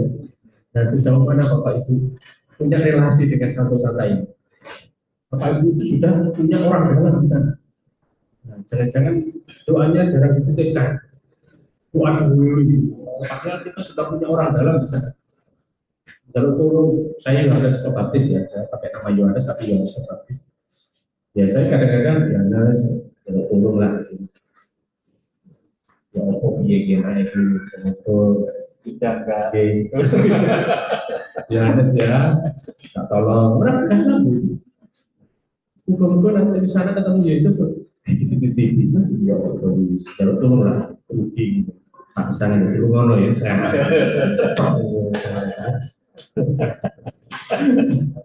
Itu Bapak Ibu, itu sangat sekilas ya. Jadi apa yang saya sampaikan hampir 1,5 jam lebih ini, saya kira, atau kurang lebih 1,5 jam ini hanya sedikit. Ya. Ini hanya kutipan-kutipan yang saya ambil. Kalau mau lebih banyak lagi dalam katekismus gereja Katolik sudah ada runutan nomor tertentu yang berbicara tentang orang kudus maupun bicara tentang malaikat. Tapi ini supaya menjadi semangat kita bersama dan tentu supaya kita semakin kenal dengan tradisi dan iman, ajaran iman kita. Demikian yang bisa saya sampaikan. Bisa dilanjut Ya. dengan jawab atau komentar atau bagaimana. Terima kasih Romo. Mari kita beri aplaus untuk kita lanjut ke sesi berikutnya di sesi tanya jawab. Bapak Ibu yang di Zoom, mungkin ini saya berikan kesempatan terlebih dahulu. Ada yang mau ditanyakan mungkin? Halo, yang di Zoom, apakah mendengar dengan jelas? Jelas? Bapak Ibu yang ada di Zoom, mungkin sebelum kami tawarkan ke Bapak Ibu yang ada di gedung RKSF itu. Mungkin ini salah satu cara juga Romo. Kalau Anda yang bertanya mungkin bisa nanti kriteria orang kudus mungkin bisa yang mau bertanya. Ada Bapak Ibu? Berarti sangat jelas ini tadi materi yang diberikan Romo ya. Sangat jelas. Atau mungkin dari Yakobus 2, Bapak Ibu yang nonton bareng ini dari Yakobus 2, warganya Pak Pri. Mungkin ada yang mau ditanyakan? Dari Yakobus 3 nonton bareng juga. Romo. Dari Blasius. Atau mungkin dari sini, mungkin Bapak Ibu ada yang mau ditanyakan perihal Santo Santa, malaikat kudus, malaikat agung, yang memang dalam cara ya kita membahas masalah ini. Makanya kita coba, ini ada dari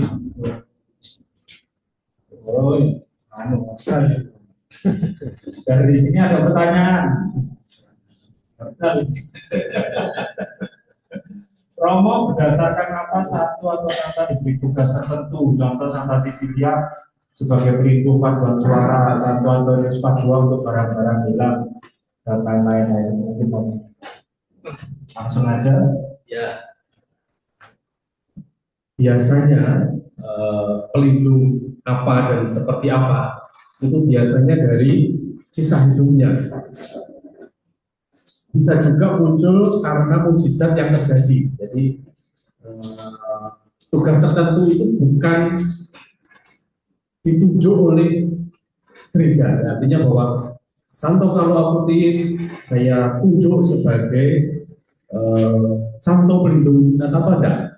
Tetapi karena hidupnya ya, dan kisahnya itu bergelut dan menjadi inspirasi dalam hal itu. Contoh Carlo Acutis ya yang saya ambil contohnya.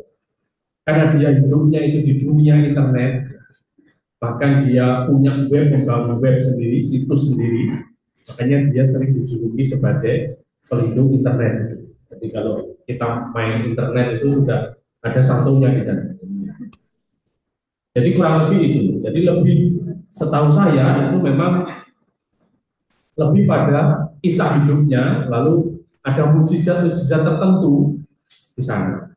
bisa juga seringkali itu dianggap, wah kalau Sisilia misalkan paduan suara, oh ini Sisilia ini suaranya bagus, dalam kisahnya atau tradisinya bisa muncul seperti itu. Jadi memang itu lebih pada tradisi dan sekaligus sebenarnya kisah hidupnya, jadi lebih besar. Itu kurang lebih. Baik, langsung aja nomor di situ mic-nya. Sudah jelas ya, Bu Dora, mungkin untuk pertanyaan yang diajukan. Kita lanjut mungkin di pertanyaan kedua dari Bu Imelda, malaikat serafim itu siapa, Romo? Ya, ya, kita mengenal dalam perjanjian lama itu serafim dan kerubim. Ya. Itu mau mengatakan satu kelompok malaikat yang tugasnya itu menjaga keagungan Tuhan. Jadi serafim itu adalah kelompok malaikat yang tugasnya hanya memuji Tuhan terus.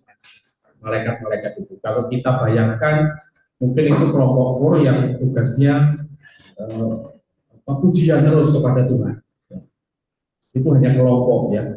Lalu serafim dan kerubim itu memang ada yang membuat hierarki malaikat, gitu ya. Mulai dari kerubim, serafim, lalu malaikat-malaikat agung, lalu malaikat, itu juga ada. Tapi semuanya itu tidak dalam tanda kutip ajaran resminya, tapi itu lebih mau mengatakan peran-perannya saja. Nanti kalau hierarki akan merepotkan sebenarnya. Tapi itu mau menunjukkan kalau serafim dan kerubim itu memang tugasnya dia sangat dekat dengan Tuhan. Dia yang kalau dalam bahasa kita mungkin dia pas pampres. Nah itu serafim kerubim, dia yang melindungi, bukan melindungi Allah kok dilindungi gimana ya. Tapi lebih pada orang yang dekat dengan Allah. Lalu malaikat agung dia lebih pada utusan-utusan penting dalam sejarah umat manusia. Lalu malaikat biasa itu ya malaikat-malaikat pelindung kita ya, malaikat-malaikat yang ada di sekitar kita. Itu yang saya tahu. Demikian. Tadi pertanyaan dari Bu Imelda sudah terjawab. Lanjut lagi di pertanyaan berikutnya. Mohon arahan dari Romo, dari Bu Maya, bagaimana cara supaya menjaga doa kita tetap tertuju pada Allah meski melalui para orang kudus. Oke, jadi orang kudus dan malaikat itu bukan tujuan doa kita. Jadi orang kudus, demikian juga sebenarnya Maria. Jadi kita tidak berdoa kepada Maria, kita tidak berdoa kepada orang kudus, kita tidak berdoa melalui kepada malaikat, tapi kita menghormati mereka. Nah bedanya di situ. Jadi doa kita tetap kepada Allah. Makanya tadi saya bilang orang dalam tadi, ya kita mintanya kepada Allah, doa kita itu kepada Allah. Tetapi doa itu juga kita sampaikan kepada Santo Santa atau malaikat itu. Makanya kita bisa sambat ya. Kalau dalam bahasa Jawa itu seringkali kita sambat kepada bapak ibu kita, ya, nenek kakek kita, karena mereka itu selalu akan membantu kita mendoakan kita kepada Allah. Jadi ya sama. Jadi orang kudus ini dalam istilah Latin itu ada apa ya? Ada dua istilah. Jadi menyembah dan menghormati. Kalau menyembah dan tujuan doa itu selalu kepada Allah, penyembahan itu kepada Allah. Kita tidak pernah menyembah orang kudus. Kita juga tidak pernah menyembah malaikat. Ini yang harus kita garis bawahi. Jadi dikira kita itu menyembah malaikat atau orang kudus, makanya kita disebut penyembah berhala itu. Seolah kita tidak menyembah Allah, tapi menyembah ke orang-orang kudus atau malaikat, tapi kita tidak. Jadi yang jelas, mungkin paling gampang untuk ya doa kita tetap kepada Allah, tetapi kepada Santo Santa, malaikat-malaikat ini kita minta bantuan mereka untuk ikut mendoakan yang kita doakan tadi. Makanya saya tadi lebih senang menyebut orang dalam tadi. Karena orang kudus sudah di kerajaan surga, jadi dia lebih dekat dengan Allah, kurang lebih cara pikirnya begitu. Malaikat juga demikian. Makanya kalau kita berdoa dari sini kan lewat handphone ya, kurang lebih WA kepada Allah. Tapi kalau Santo Santa, dia ngomong langsung kepada Allah, kurang lebih demikian. Jadi kita harusnya lebih cepat. Dan Santo Santa ini, mereka digelari Santo dan Santa ini karena ada mukjizat yang terjadi atas doa Santo Santa ini. Jadi mukjizat itu bukan kita berdoa kepada Santo itu, bukan begitu. Tapi kita memohon kepada Santo ini untuk mendoakan penyakit saya supaya sembuh.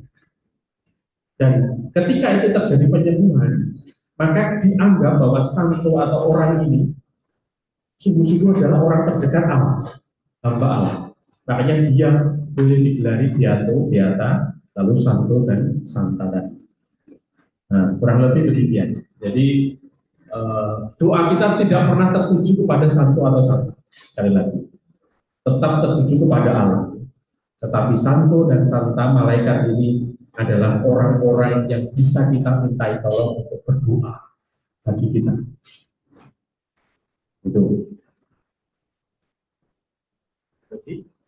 Dari baik, lanjut ke pertanyaan berikutnya dari Pak Iwan ya, Kudus 3. Apakah malaikat yang kita miliki sama dengan yang dimiliki oleh saudara-saudara kita yang dari Muslim, terutama dalam tingkatannya? Ada 9 kalau tidak salah. Ya, kalau ajaran saudara kita, bahkan yang Kristen, jelas berbeda, ya, jelas berbeda. Dan tentu itu hak mereka. Jadi kita tidak bisa, oh yang benar juga aku, oh cek, soal cek apa yang cuma telu, itu cek ahli-ahli, pangkatnya lebih tinggi, bintangnya ya 5 lah. Enggak ya, yang pasti memang setiap agama punya ajarannya masing-masing. Ya. Tetapi kita bisa terus mempelajari ajaran iman kita, itu bagus. Tetapi kita tidak ada untuk mengarahkan atau bahkan membandingkan itu jika-jika. Jadi untuk mungkin Pak Iwan, ya sejauh yang saya tahu, memang ada tradisi yang tadi membuat hierarki, mulai dari kerubim serafim, ya malaikat agung sampai malaikat biasa, itu malaikat kudus. Tapi itu hanya sebagai bagian untuk menjelaskan peran-perannya saja. Dan hierarki itu sekali lagi dibuat karena kacamata kita manusia. Jadi orang yang dekat dengan Allah harusnya pangkatnya lebih tinggi.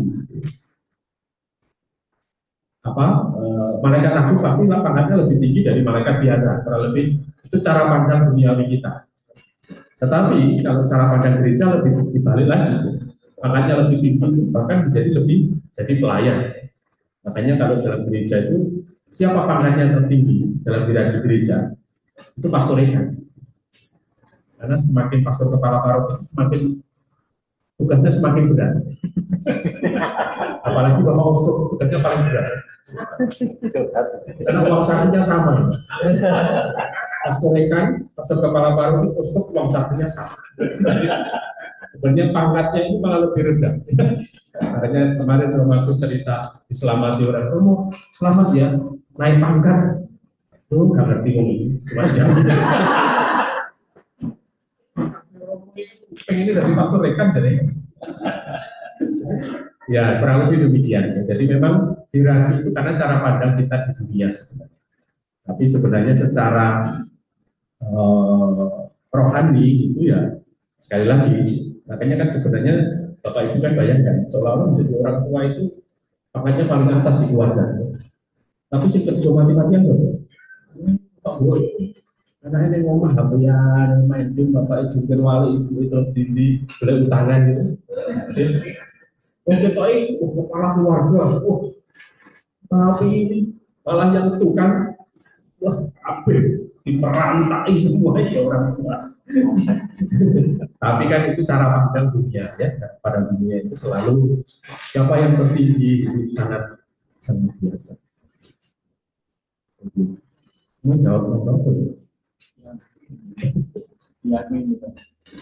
Yang dimiliki saudara kita tadi ya. Ya, yang pasti saya tidak tahu ya, walaupun saya beberapa saya tahu, tapi jelas itu berbeda. Kurang lebih jawabannya supaya nanti malah saya salah. Jadi jelas berbeda dan setiap agama punya ajarannya, dan ya kalau kita mau terus belajar tentang ajaran iman kita sangat bagus. Jadi yang saya sampaikan tadi sangat kecil, ya saya bilang sangat kecil, karena berkaitan dengan malaikat-malaikat itu masih banyak dari bapak-bapak gereja itu juga mengulas. Salah satunya tentang Agustinus tadi yang hanya satu cuplik soal identitas malaikat seperti apa itu ditulis oleh Santo Agustinus. Ada beberapa bapak gereja juga menuliskan. Itu kurang lebih Pak Iwan yang bisa saya komentari. Baik Pak Iwan, sudah terjawab ya. Kita lanjut lagi ke pertanyaan berikutnya dari Bu Hurin. Apa hubungannya antara malaikat pelindung dan nama baptis yang kita terima? Apakah dapat disebutkan kalau ditanya siapa nama malaikat pelindung? Bisa. Ya, ini mungkin cukup antara malaikat pelindung dan santo pelindung ya. Kalau santo pelindung jelas itu nama yang kita pilih. Ketika kita baptis atau krisma kita kadang pilih santo pelindung. Tapi malaikat pelindung itu dalam ajaran iman kita, setiap orang Kristiani, setiap orang Katolik itu selalu sejak lahir sudah diberi malaikat pelindung, begitu maksudnya. Tetapi santo pelindung adalah nama yang kita pilih ketika kita dibaptis. Itu bedanya. Apakah malaikat pelindung punya nama ini kan? Iya. Ya kalau malaikat agung punya nama, tapi malaikat-malaikat itu tidak. Kenapa? Karena sekali lagi malaikat itu tidak pernah membawa nama dirinya. Malaikat itu semuanya dia hanya pesuruh Allah. Dan kalau dalam konsep itu namanya pesuruh tidak pernah diketahui namanya. Makanya malaikat pelindung mengambil peran. Makanya kalau kita bicara prajurit itu kan nama tidak penting. Yang penting itu adalah nomor. Jadi, makanya prajurit itu hanya kalungan di nomor kode, nama tidak penting. Ya misalkan. Jadi dalam pemahaman kita tentu kalau ada namanya ya cuma 3 tadi, malaikat Gabriel, Rafael, karena dia malaikat agung. Dan itu muncul karena ada di kitab suci.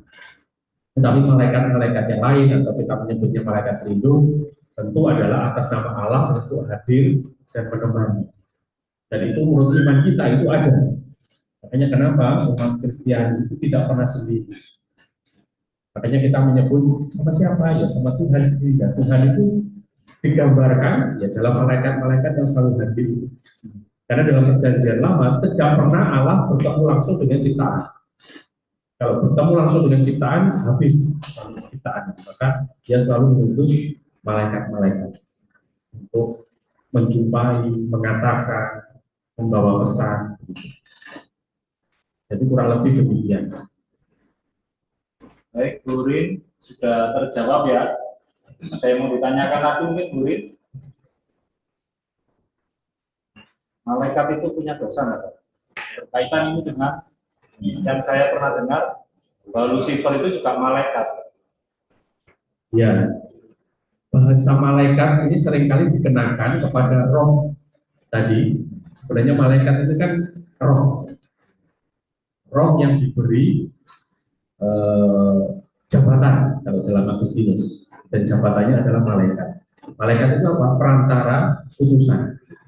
Tapi kalau kita mungkin pernah mengenal juga malaikat-malaikat yang baik dan malaikat-malaikat yang jahat, yang akhirnya ada yang Lucifer dan seterusnya.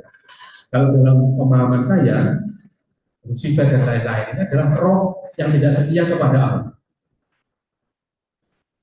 Lalu ada yang menyebut karena roh itu selalu digantikan dengan malaikat, makanya disebut malaikat yang jahat. Tetapi sebenarnya itu adalah roh. Tetapi kata malaikat itu selalu identik dengan yang baik. Maka kalau dikatakan malaikat Lucifer itu sekarang tidak dipakai, jadi langsung Lucifer. Karena kata malaikat ini selalu identik dengan yang baik.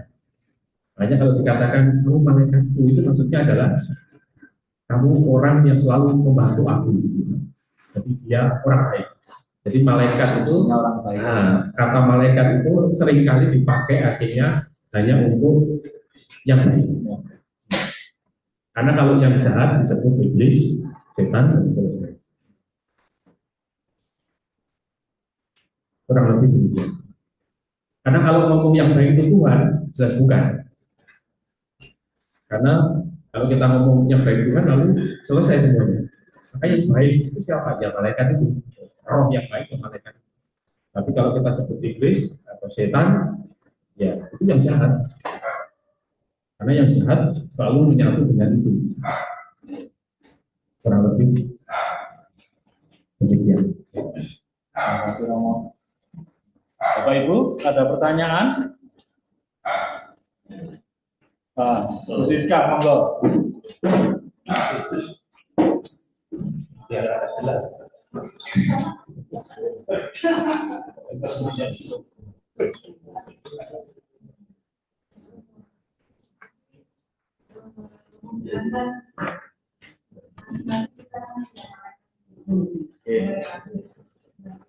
Kalau kita tidak bisa tahun jalan, atau ada kegiatan yang kerja atau ya tapi Pasti itu.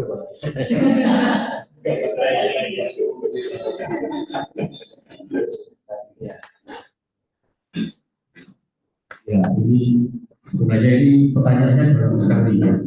Itu sama dengan kenapa manusia itu kok bisa celaka? Kenapa manusia itu bisa mati? Pertanyaan ini sebenarnya dalam sekali. Lalu di mana Allah? Itu dalam lagi nanti. Kalau Allah itu selalu melindungi, kenapa ada kejahatan? Tapi mungkin bisa dimaknai demikian bahwa manusia itu selalu bersentuhan dengan apa yang ada di dunia. Dan dunia itu kita tahu bahwa bukan sesuatu yang selalu baik. Ada budaya bahkan ya dunia itu selalu ada baik dan buruk. Bahkan itu ada dalam hidup kita masing-masing.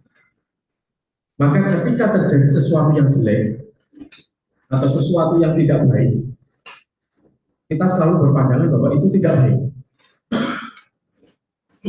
Ketika kita celaka, ketika kita sakit, kan kita merasa, saya itu sudah sering berdoa, tapi kok ya celaka. Lalu bagaimana ini? Masa Tuhan itu tidak baik? Masa Tuhan itu tidak sayang sama saya? Nah itu sebenarnya arahnya dari kesana. Sehingga saya mau mengatakan demikian. Kalau kita mau menerima kebaikan, kenapa kita tidak mau menerima yang tidak baik? Apa yang kita sebut kebaikan dan keburukan? Apakah itu benar-benar kebaikan? Apa itu benar-benar keburukan? Contoh, Romo Ari Projo itu, Romo Ari Projo itu pernah naik sepeda lalu jatuh. Ketika jatuh, dia merasa ya namanya orang bersepeda kan sudah biasa sepeda atau ya jatuh. Lalu dari jatuhnya itu kan pasti akan diperiksa di rumah sakit. Lalu ketika diperiksa ternyata dia tidak hanya sakit kemarin-kemarin, tetapi dia ada penyebabkan jantung. Jadi jantungnya dia itu akhirnya dia diketahui punya penyakit jantung. Padahal sebelumnya tidak pernah tahu. Dia bersepeda, bayangkan orang naik sepeda punya sakit jantung, apa sih? Tapi ketika dia kecelakaan, malah dia diketahui punya sakit jantung, lalu masih selesai. Akhirnya penyebarannya, lalu ditanya, apakah kosong? Ya sering tidak sih, tapi tak pikir biasa, baik. Nah, jadi yang kita sebut tidak baik tadi, siapa yang menyebut kecelakaan baik? Kan tidak ada. Ternyata adalah jalan untuk sesuatu yang lebih baik. Nah, ini yang tidak mudah. Ya. Sekali lagi ini tidak mudah dipahami. Kenapa? Karena kita tidak tahu apa yang akan terjadi nanti. Yang kita tahu ya sekarang ini. Makanya tadi kalau saya ditabrak, kecelakaan, mana orang? Nah, dengan kisah itu saya mau mengatakan bisa jadi setelah ditabrak, kan namanya sakit, ya, harus di rumah, lebih dekat dengan suaminya, lebih dekat dengan istrinya, lebih dekat dengan anaknya, ya kan? Terus lihat, oh, anak saya kok tambah gede, ini mikirnya ketika dia sakit, karena tidak bisa kemana-mana, jadi kepikiran anak kok tambah gede, dan jadi lebih dekat. Nah, jadi yang mau saya katakan sekali lagi, ya kebaikan dan keburukan itu selalu ada dalam diri kita. Dan kebaikan pasti adalah sesuatu yang kita inginkan. Tetapi keburukan atau sesuatu yang tidak menyenangkan pasti sesuatu yang kita tolak. Jika kita mengatakan itu tidak baik. Tetapi ya kita selalu dalam ajaran iman tentang spiritualitas salib itu. Kenapa Tuhan itu selalu memilih jalan salib daripada yang lain? Nah itu sana lagi ya. Jadi tapi sederhananya demikian bahwa ya kebaikan dan keburukan itu hanya ada dalam diri manusia. Sehingga apa yang kita pandang baik itu pasti sesuatu yang menyenangkan bagi kita, hidup kita, dan yang kita inginkan. Tetapi yang buruk pasti sesuatu yang tidak kita inginkan, itu pasti. Tetapi kita tidak pernah bisa menolak dalam hidup kita bahwa semuanya ada dalam sebuah jalan yang lancar, karena kita masih ada di dunia. Kenapa demikian? Karena di dunia inilah manusia tidak hanya diciptakan jadi robot, tetapi dia diberi kebebasan untuk memilih. Nah, disitulah akhirnya kita bisa jatuh dalam dosa, kita bisa jatuh dalam sesuatu yang salah, dan bahkan Tuhan bisa menegur kita dengan sesuatu yang salah. Jadi, tidak tahu apakah ini nanti atau tidak, tapi kurang lebih demikian. Makanya saya tadi bilang ini pertanyaan yang dalam, tidak bisa dijawab. Oh, malaikatnya mungkin lagi ngantuk itu, tapi lali ya.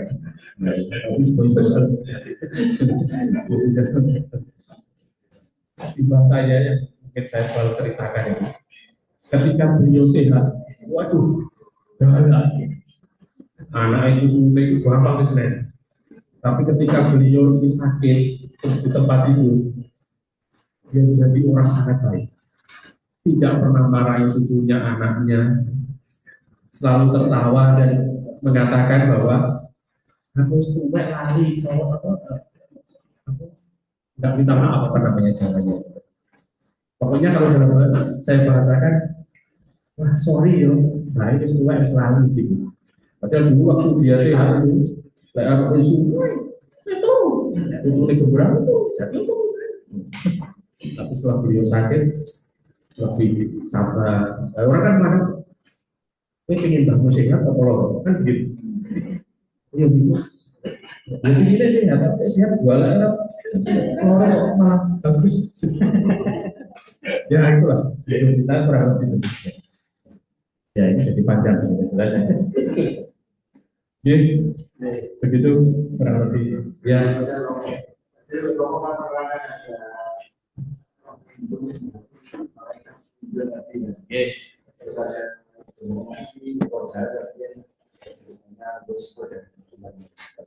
Nah, mereka itu kan ada di pengaruh kita ya, melalui video dan perasaan. Saya tanyakan bagaimana filter antara ini roda dan Nah ini baik. Ini ada satu kekayaan gereja Katolik yang namanya discernment, pembedaan roh. Itu salah satu ilmu, bahkan salah satu hal yang bisa dipelajari sebenarnya. Saya mungkin pernah menyampaikan contoh ini. Orang yang jahat berdoa, itu roh jahatnya itu akan bilang, gak usah doa, baik, buang waktu. Tapi orang yang sering berdoa, roh jahatnya akan bilang, terus doa terus, rasanya banyak kok. Sembahyang terus, terus. Terus bojomu gak usah tidur, gak usah penting, Gusti Allah makanya sembahyang terus, rasanya berbahaya, sembahyang terus. Itu yang suka doa. Nah, kalau kita pikir, kan yang bagus ya doa. Tapi roh jahat ternyata malah meminta kita terus doa, rasanya banyak kok. Rasa kerjur atau borosoi, tinggalan doa. Nah, dalam discernment itu salah satu yang memang diajarkan itu adalah melihat kecenderungan. saya itu punya kecenderungan apa, dan jangan mengikuti kecenderungan itu. Saya gitu. Kan pikiran kita itu Pak, itu sebenarnya adalah hamba dari keinginan kita. Makanya ketika kita tidak, wah pikiran kita itu akan membenarkan tidaknya kita. Nah itulah iblis masuk di sana. Kita nggak mau dipilih jadi ketua lingkungan misalnya. Wah, lalu apa nanti? Nah, pikiran kita itu akan mengatakan semuanya. Saya itu nggak bisa ngomong. Ketua itu baik ya. Saya nggak bisa apa-apa. Saya itu kayak begini.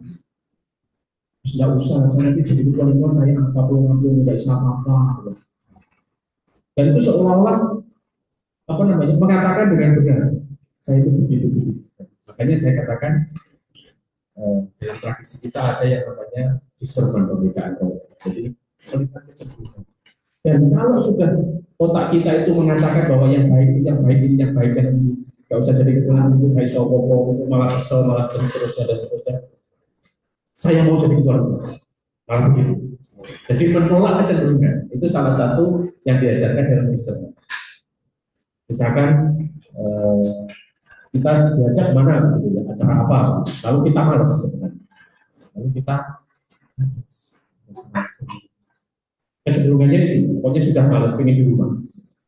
Orangnya introvert, gitu, jadi tidak suka dengan dunia kerapnya.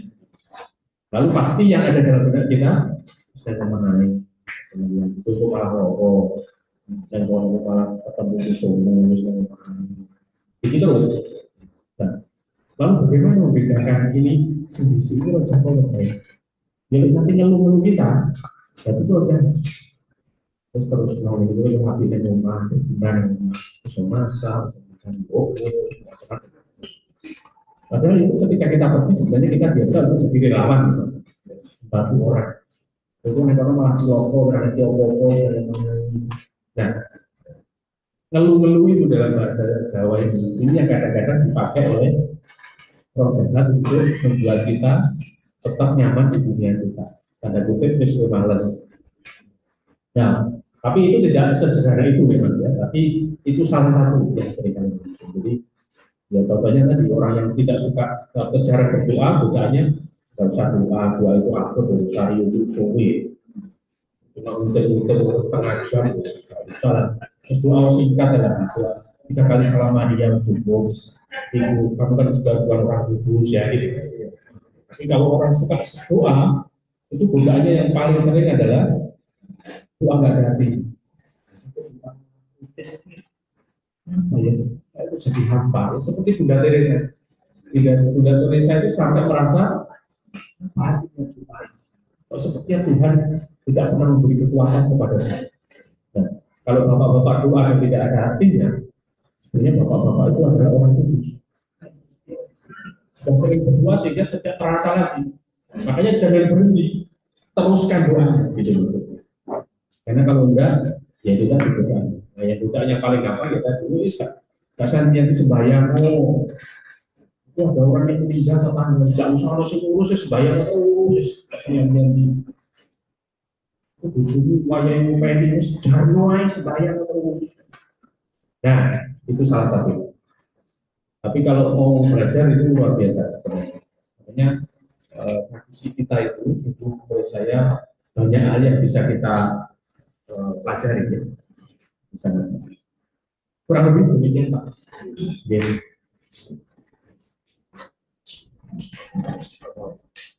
terima kasih Romo. Rasanya cukup ya, rumah yang banyak yang perlu kita tahu. Ini karena memang jam sudah menunjukkan jam malam, nanti kita bisa. Sebenarnya ini kesempatan terakhir ya buat kita. Dan kebetulan Romo kita ini juga ini yang terakhir ya Romo ya.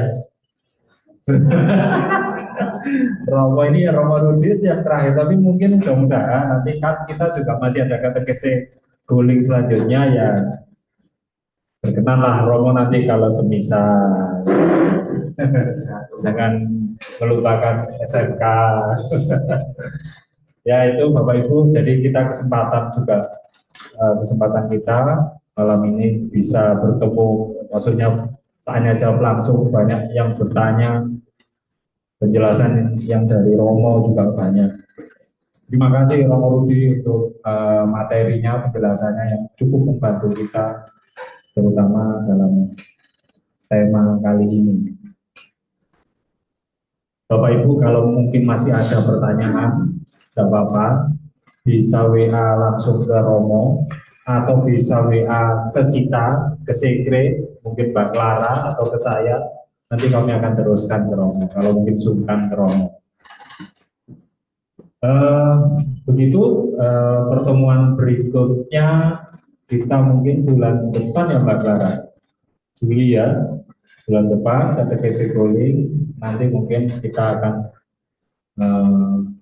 di area wilayah Blasius, jadi kita keliling terus seperti sirkus dari sekeliling terus tiap lingkungan. Ya mudah-mudahan dengan kegiatan seperti ini kita semakin semakin akrab, Romo juga semakin mengetahui umatnya di lingkungan secara langsung. Nah itu mungkin tujuannya seperti itu. Baik Bapak Ibu, terima kasih untuk waktu yang sudah disediakan. Terus istimewa juga bagi Romo Rudi yang sudah menyiapkan bahannya dan memberikan kami pencerahan. Setelah ini kita tutup dengan doa, nanti berkat penutup. Bapak Kanis tadi di mana ya? Oh ada acara. Nah ini mungkin saya minta perwakilan dari lingkungan untuk doa penutup. Nanti ditutup berkat penutup, dan setelah berkat penutup Bapak Ibu yang di sub jangan keluar dulu, kita foto bareng bersama warga yang ada di gedung RKSP ini. Baik, monggo Bapak. J. Oh iya.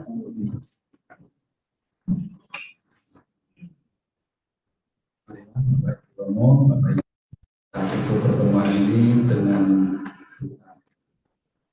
dalam nama Bapa dan Putra dan Roh Kudus.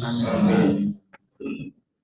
Ya Allah yang Maha Kasih, kami mengucap syukur padamu atas kehadiran-Mu di tengah-tengah kami dalam katekese yang diberikan oleh Romo Rudi.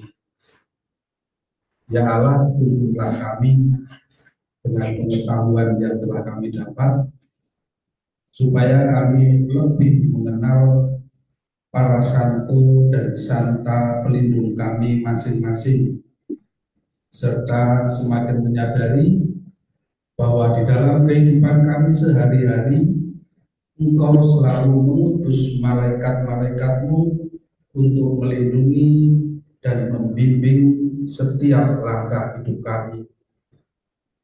Ya Allah, sebentar lagi kami akan pulang ke rumah kami masing-masing. Semoga pengetahuan yang telah diberikan oleh Romo Rudi ini semakin menambah kecintaan kami akan Engkau dengan perantaraan para santo dan santamu sendiri. Doa ini kami unjukkan kehadiran-Mu dengan perantaraan Kristus Tuhan kami.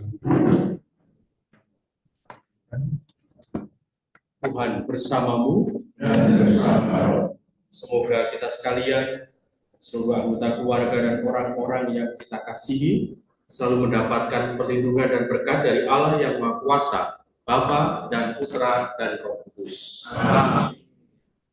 terima kasih.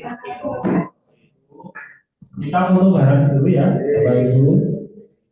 Kita foto dulu di Zoom. Bapak Ibu monggo dibuka Zoom-nya biar bisa kelihatan. Kita foto dari mana Mas? Ini Mas. Kalau di sini kan? Ya mau ke Oh, di tengah. Iya. Di sini loh, kita foto dari sini. ada dua.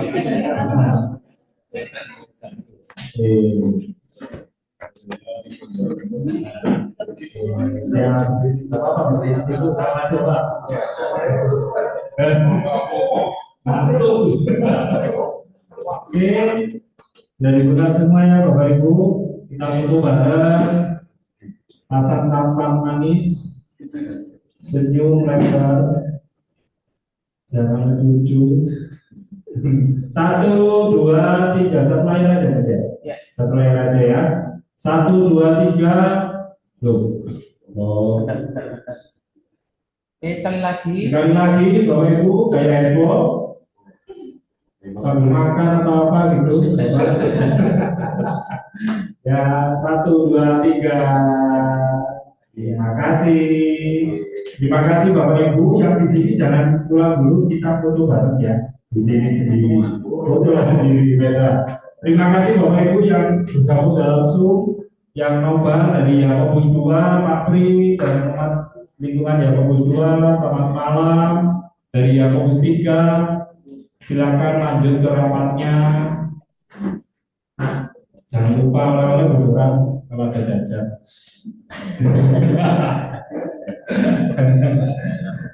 Terima kasih Pak Agus Karyono, Bu Ina, selamat malam.